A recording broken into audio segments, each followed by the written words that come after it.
Welcome time travelers, and welcome new time travelers. As always, if you're new to this channel and enjoy learning about history one event at a time, then don't forget to hit that like button, comment, and subscribe. Without further ado, let's get into it.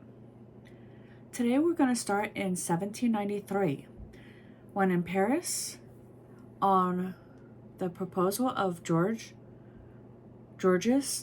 Danton, the National Convention decreed the establishment of Revolutionary Tribunal. In 1864, the Red River Company began in the American Civil War, and it lasted for several months before the Confederate troops under General Richard Taylor defeated the Union forces. On this day in 1876, Alexander Graham Bell's liquid transmitter design permitted the first transmission of speech by Bell to his assistant, Thomas Watson. 1903 brought us two events.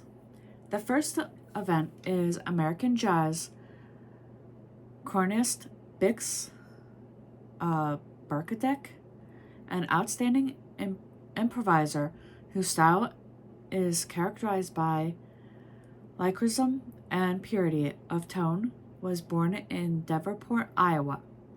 And the second event is American playwright and politician Clara Boothe Luce, who is noted for her structural sense of humor, which she displayed in such an oft-quoted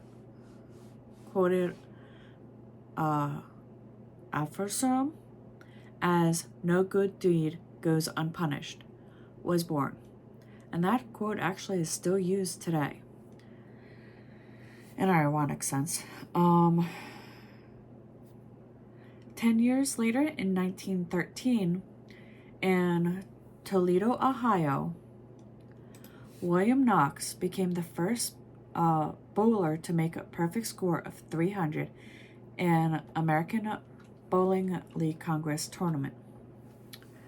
On this day in 1933, soon after Adolf Hitler became chancellor, the first concentration camp in Germany opened in Dachau, where at least 32,000 people would die from disease, malnutrition, physical oppression, and execution.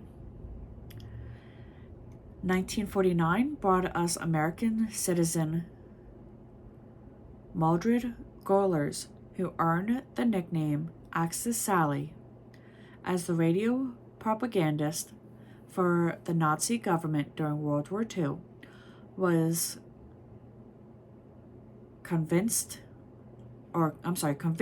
of treason. She served 12 years in prison. 1964 brought a Soviet Air Defense Force shot down a U.S. jet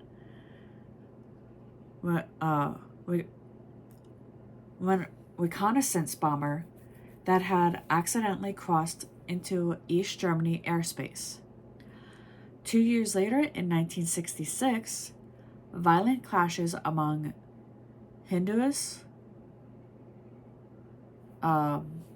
Punjabi-speaking skies, and police broke out following a decision by India's ruling Congress Party to create a Punjabi-speaking state within the existing state of Punjabi. I don't know exactly where that is. If anyone has any idea, let me know, because I'd like to learn that.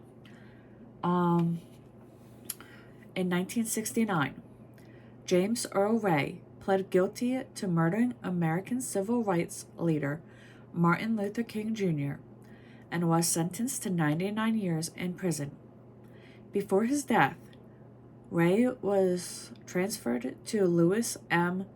DeBerry Special Needs Facility in Nashville, a maximum security prison with hospital facilities. Ray died on April 23, 1998, at the age of 70. at Columbia National Memorial Hospital in Madison, Tennessee, from complications related to kidney disease and liver failure caused by hepatitis C. His brother told CNN that his brother did not want to be buried or have his final resting place in the United States because of the way the government had treated him. His body was cremated and his ashes were flown to Ireland, the home of his maternal family's ancestors. 10 years later, Ray's brother, John Larry Ray, co-author a book with Lyndon Bastern titled Truth at Last, the untold story behind James Earl Ray and the assassination of Martin Luther King Jr. In 1997, the cult television series Buffy the Vampire Slayer premiered. It was created by Josh Whedon. The show centered on Buffy Summers, an alternative feminist icon who battled vampires, demons, and other assorted supernatural forces. It was concluded on May 20th, 2003, after 7 seasons with 144 episodes in total, plus an unaired pilot episode. The following year, in 1998, Viswanathan Anand of India clinched a victory at the Lioness Super Tournament Chess Championship in Spain. On this day in 2006, NASA's Mars Reconnaissance Orbiter entered Mars orbit and began searching for signs of water on the planet. On this day in 2017, South Korean politician Park Geun-hye's presidency ended with the country's constitutional court upheld her impeachment. She became South Korea's first